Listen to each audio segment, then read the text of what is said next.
Oh, here we go. Good morning, everybody.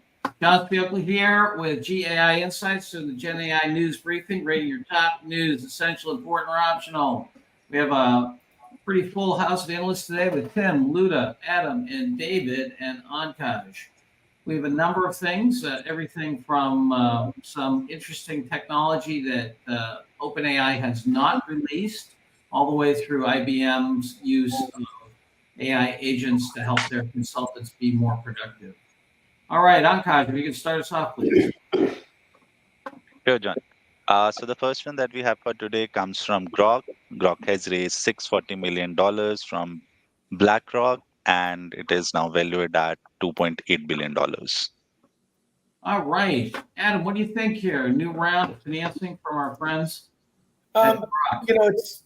It's good news for Grok. I'll just say I think this is optional news, but it's a funding announcement. Grok, I hope our listeners know by now, is a chip maker that also creates an LLM that's very, very fast and cheap on the inference side. So it's not so much for training models as for once the models are built and then to have really fast communications with them.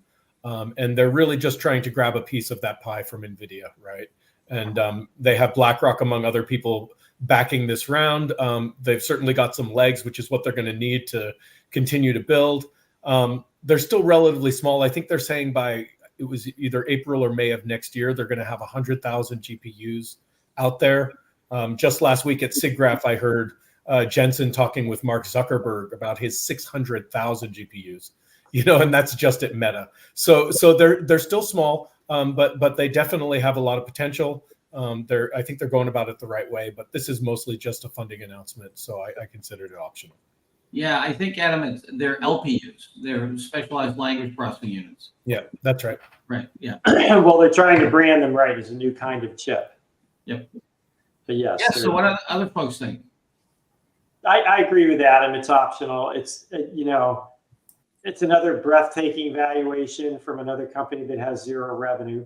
So we'll see where this all ends in terms of financial returns. But this is pretty classic in an early market that you get some specialized capabilities, particularly at the hardware level. I mean, that's originally what inspired GPUs, was that CPUs weren't fast enough to do gaming graphics. So yeah, similar thing here. Mm-hmm. Plenty of room, and they'll probably make a lot of money. Yeah, I was going to make the case for important. I don't know how much of the market is training versus inference. The estimates I've seen are 30-40% on training and majority on inference, which makes intuitive sense. And these folks claim that they're about 20-30% more efficient. They're faster, cheaper. I think that I was going to give it important because the AI leader, I think, should understand that they're probably going to have more commodity providers of inference, which will be good news for their production systems. But what do you think, Will? Despite the fact that they seem to have a pretty good product, I mean, the switching cost here is high, right?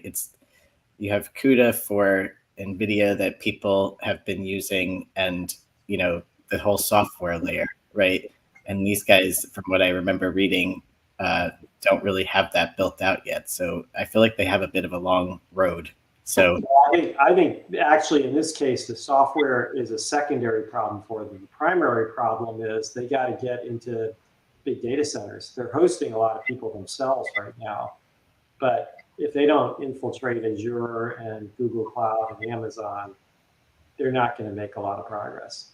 Yeah, there's a lot of buzz and promise here, but it just feels like it's longer term, Yeah, it's a good point you're making, John, about, so maybe you could argue for important for the overall idea. Again, you want to keep your eyes peeled on this market, which is very early. Yeah. Not get yourself locked into a particular vendor if possible. Yeah, but I probably side with optional this time, John. With you that competitors to NVIDIA are very much needed, and this is a great opportunity, right? And they're after it with quite a bit of dough right now to go after it. So I think it's great. It's noteworthy, but yet a long road ahead. So probably optional. All right, we'll give it an optional. And I thought it was also interesting. The money came out of BlackRock private equity, so they're trying to boost the returns in the PE portfolio. This certainly doesn't look like traditional private equity. It looks a whole lot more like venture financing. But whatever, the folks at BlackRock have done pretty well in this country.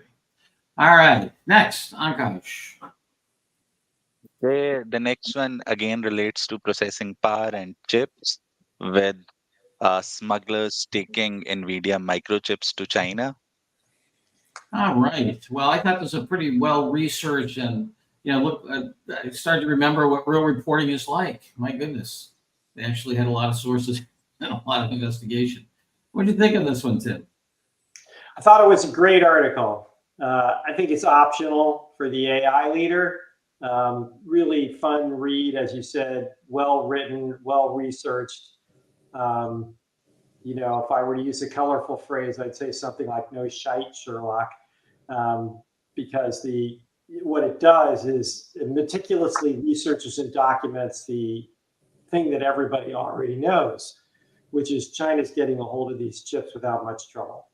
So China's definitely getting a hold of NVIDIA chips. It's a very challenging problem for many, many, many reasons, not the least of which is the things are manufactured a stone's throw from China. So it's just not that hard to find some way to get them over onto the mainland. And while we can ban them from here, we can't, it's very difficult to ban them. I think they use the example of Vietnam and lots of other countries which don't have bans on them. There's just a million ways for this stuff to slide through the ban. And I'm sure it's added some friction and made it harder for China, but it has not eliminated their access to chips. But that's not a news story, I don't think. All right, so we have an optional because trying to completely restrict this stuff is always challenging due to new companies, investigative, and the fact that the enforcement arm of the government really, in governmental terms, doesn't have that many resources, right? So, anybody going for anything more than optional? It's going to come down as optional as well. No, it was optional, but I would flag it as pretty interesting and well reported and researched. Yes. We'll have extra time. All right, optional and interesting. All right, next. I kind of screwed up here and gave the next one to you as well, Tim. Here we go. Go for it. The next one comes from Zoom. So Zoom is introducing a new functionality in its app, and Wired is saying that it's going after Google and Microsoft, but doesn't seem like so. Yes, and their stock price is down 90% from their height, so struggling to be increasingly relevant. Tim, what do you think? Yeah, I think desperate times call for desperate measures, I guess. I think this is, again, optional for the AI leader. Zoom is down 90% for a reason, because it's a commoditized service. People are still using it, and what people forget is when companies get this big, they can be in a zombie state for decades, because there's just a lot of momentum. So a lot of people still use Zoom, but I can tell you at Manat, where I'm working half time, we're a Microsoft shop and everybody's moving to Teams. So we still do Zoom. External people sometimes still like Zoom, but more and more, even with external people, we're using Teams. The functionality is equally dismal, I might say, across all these platforms. So there isn't any real differentiation at that level. And if you're paying for the Microsoft licenses, why do you want to pay for the Zoom license too? So they had their 15 minutes of fame. They made a lot of money. They've lost a lot of money. And now they're trying to potentially, I guess, go back and compete with the big dogs, but they aren't a big dog. They're a tiny little thing off to the side. So the likelihood they will succeed at that is small. And the impact on the AI leader, I think, is zero. Yeah, at least they're including it for free, this AI functionality. Well, including the Zoom AI companion for free, which is awful. I've been using it. We have it. It's just terrible. So even their own large language model, which they're bragging about, isn't very good relative to others that are out there for note taking and and meeting summarization. And they are not giving away this other stuff for free. They're charging less, but they want to charge $15 to $20 a month as opposed to $30 a month. See, the problem here is they need to contend with issues like in large corporates, the IT group selects a platform, either it's Microsoft or what have you, usually Microsoft. And you can't internally, try as you might, you can't use other stuff. You can't use Dropbox, you can't use this, you can't use that, right? So it's a switching costs are incredible. I think, and there's layers of functionality that Microsoft and Google provide, right? Deep functionality that Zoom will have to have really deep pockets to put together, nor should they really try. This is a very weak attempt, I think. Yeah, so optional. All righty.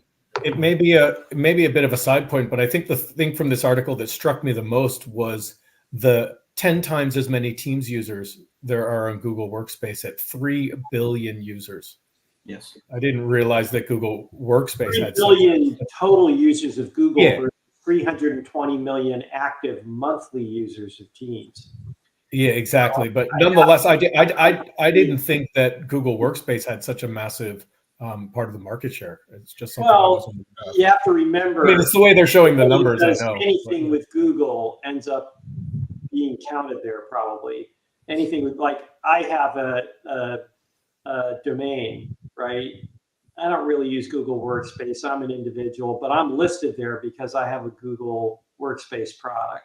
So there's a lot of people like me who have a certified email address with their own domain through Google, even though they're really not a Google Workspace. And they're counted as a Workspace user, yeah. Because they quote that number in talking about how Google was able to take market share from Microsoft Word. No. But yeah, it's not apples and oranges. You're right. They actually have absolutely, look, Google Docs has made lots of inroads. I use Google Docs. Okay, if I could convince my firm, I might try and get them to use the Google infrastructure. Although at the end of the day, it's not really any better. It's just got a different set of issues.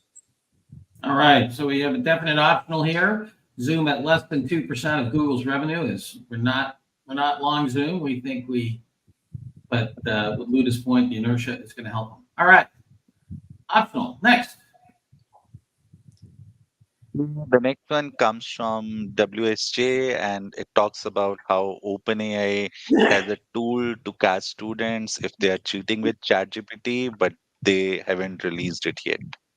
So Luda, OpenAI, 99.9% chance that they can tell if you're cheating, but they're not letting it out. What do you think here? I think it's optional for the AI leader. However, I mean, it brings up an interesting issue. If you're using OpenAI in the workforce, right, to help with your work, it's called productivity. And when a student using it, it's called cheating. So something has to give here, right?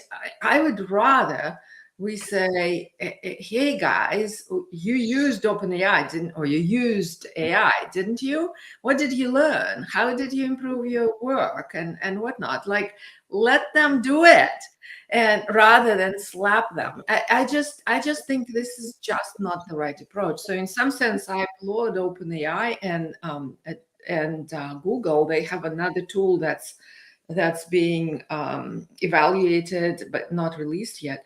Maybe it's not worth releasing these things and get the educational market to figure this out in a positive way. So that's my personal opinion. But for AI leader, I think it's optional. Yeah, one of the things I found most striking was the fact that their users said that they would, 2/3 of them would leave ChatGPT if they thought that there was, tracing technology. And to me, this is an indication. It's like gas mileage or safety features in cars.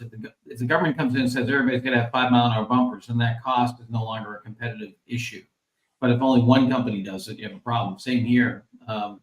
If we're going to have verifiable tools, I think it's going to take government action so that people aren't competitively disadvantaged. Kevin Petrie notes this might be optional for the AI leader, but for parents and for teachers, may actually be required reading here, essentially.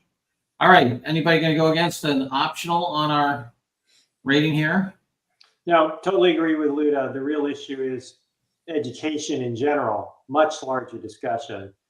And any particular tool that subverts a certain kind of education just presents another challenge. But the real problem is, we stopped teaching kids how to write well a long time ago.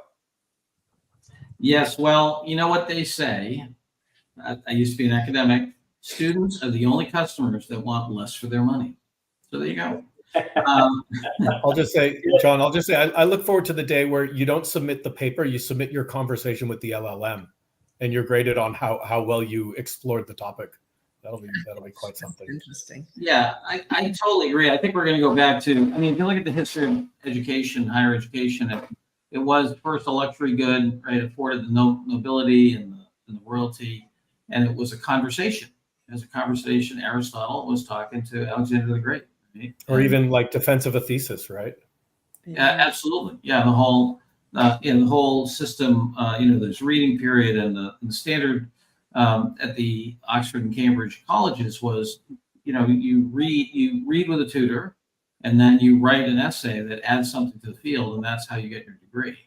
It wasn't a multiple choice test or whatever. And then we industrialized it and did lots of dumbing down of that process. And now I think we're back to dialogue, but the question is, can we use a combination of machine and human dialogues to get us back to the tutorial method, which I happen to think discussion and tutorial method are much better for lots of reasons. Yeah.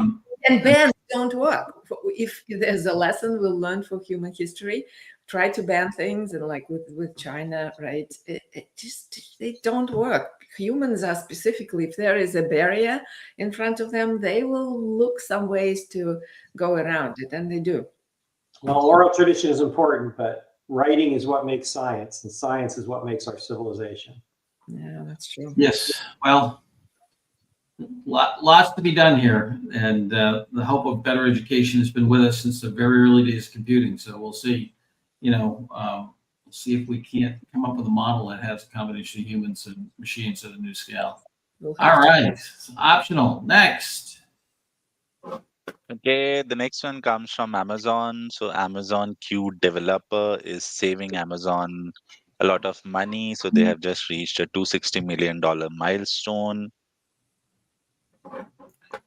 All right, so we've got That's me. AWS talking No, about. that's me, John.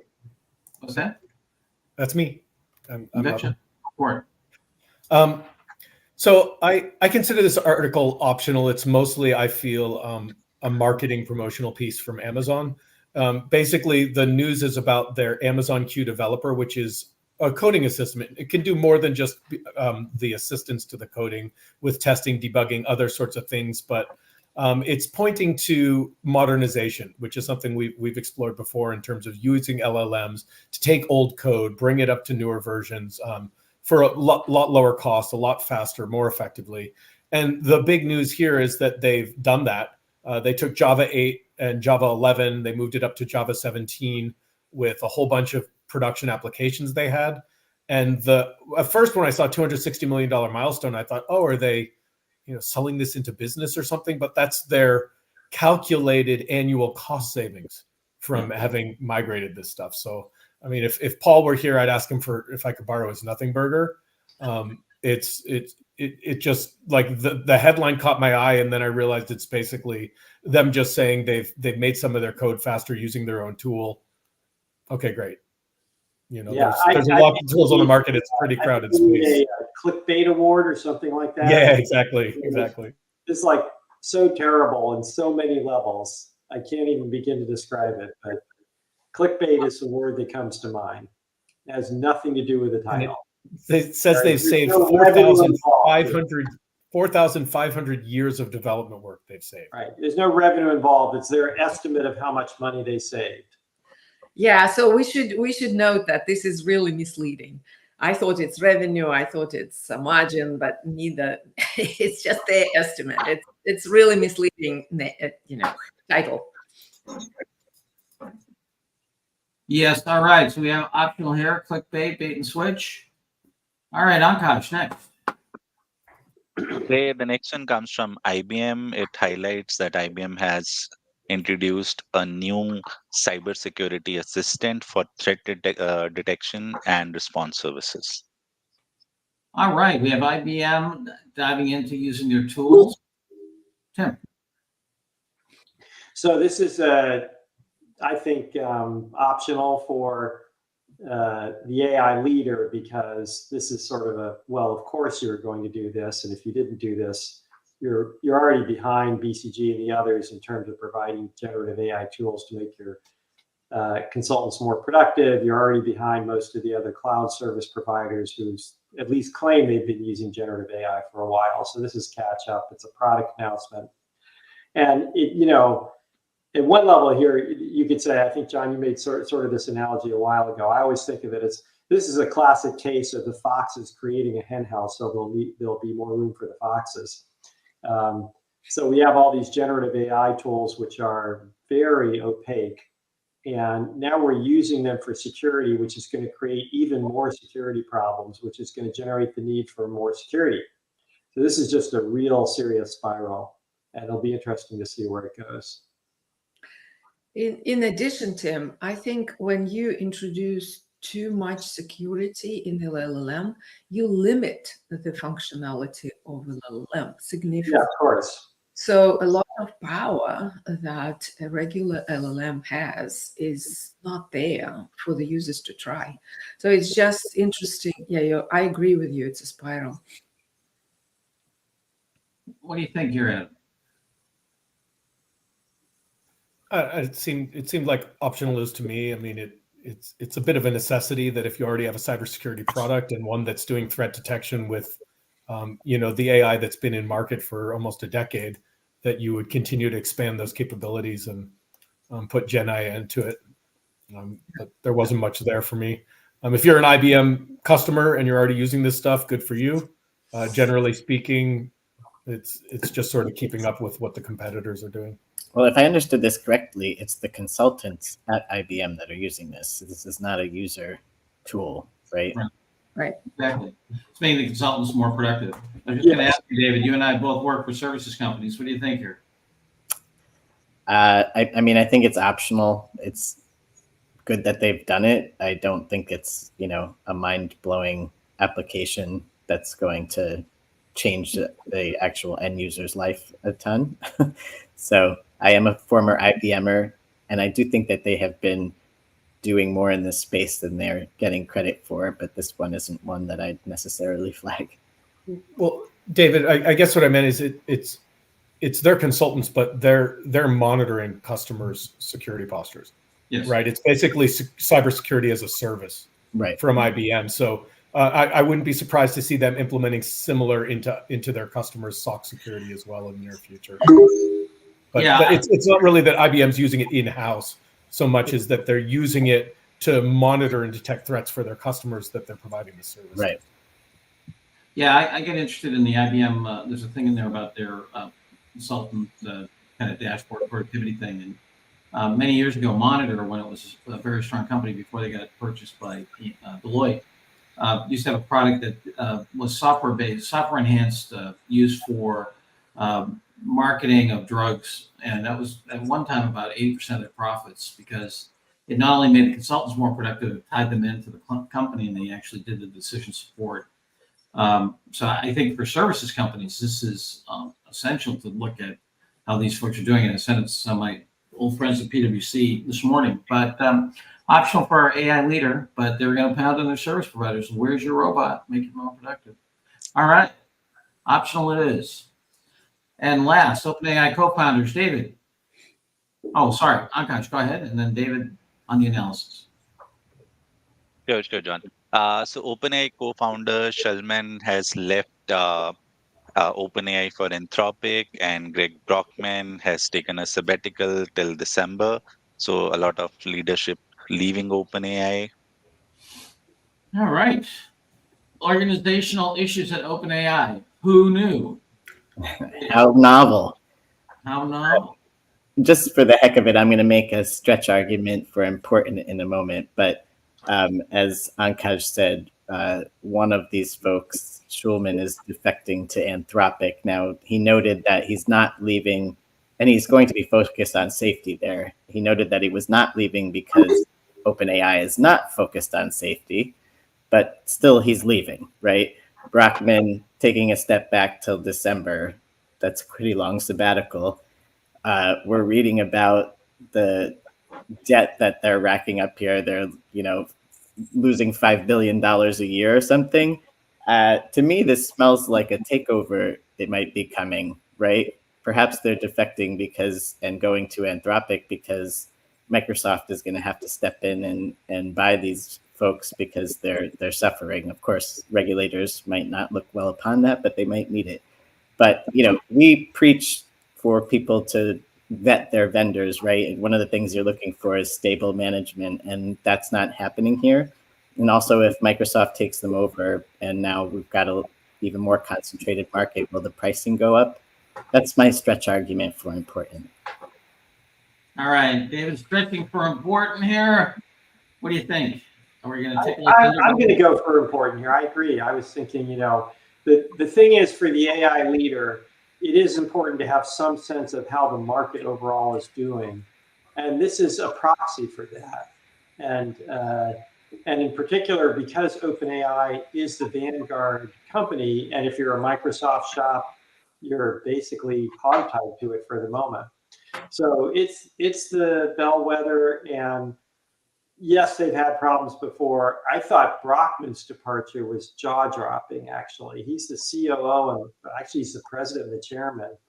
And if these reports, quote unquote, and they're reports, so I can't verify the accuracy of them, that they're struggling with finances and things are true, it's a heck of a time for the president founder to decide to take 6 months off. And the Schulman departure, he's another co-founder, so that's important. And he's like, yeah, I'm not doing this. This reminds me of the 2-year-old with his hand in the cookie jar saying, no, I'm not stealing cookies. I swear I'm not stealing cookies. Yeah, I mean, that's why I'm thinking maybe they're not wanting to get even more corporate, but they see the writing on the wall, right? That they're going to get subsumed elsewhere. Happening.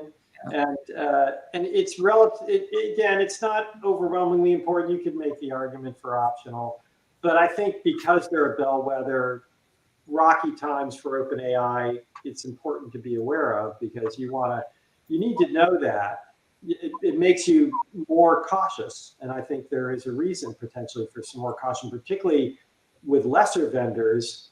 Again, the acqui-hire thing that was noted yesterday with character AI. We know there's overinvestment. This thing may be as important or more important than the internet over the long run, but in the short run, there's overinvestment and there's going to be a crash as a result. And that's important for people to be aware of. All right, so we're coming to the top of the hour. Luda, you okay with important? Yeah, I agree for the reasons stated. Very good. All righty. Akash, we're going to do that one important. Give us the tote, if you will. We have... Sure, John. Coming right away. We only have one important today, the last one, the OpenAI one.